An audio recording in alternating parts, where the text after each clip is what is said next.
Peristiwa mirip kasus diplomat Arya Daru terjadi di Kecamatan Bandar, Kabupaten Simalungun. Seorang pelajar SMP kelas 9 di Kabupaten Simalungun, Sumatera Utara berinisial FS ditemukan tewas di rumahnya pada Rabu 6 Agustus.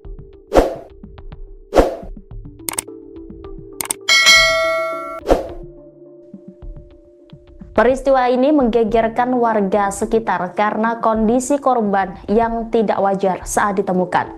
Korban ditemukan dengan kondisi wajah tertutup plastik dan rumah terkunci dari dalam.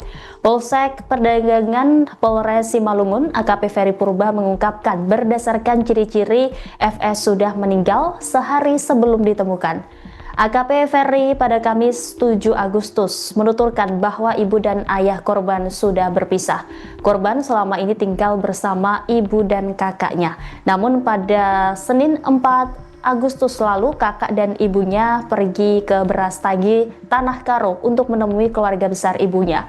Berdasarkan keterangan dari pihak keluarga, korban dititipkan kepada pamannya yang tinggal tidak jauh dari rumah mereka.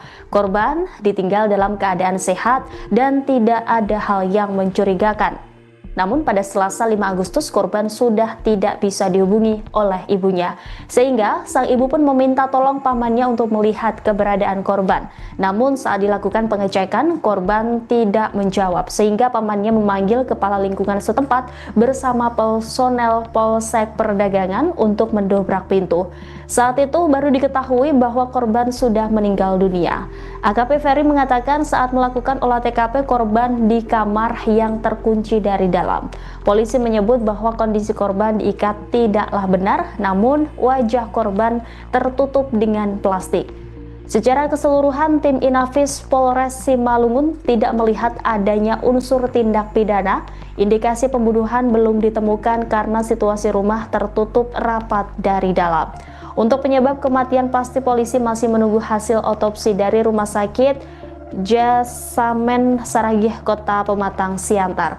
Pihak polisian juga masih memeriksa keluarga dan para saksi termasuk teman korban dan alat elektronik korban. Polisi juga melihat dugaan bahwa korban hendak bunuh diri, namun masih didalami motif yang bersangkutan.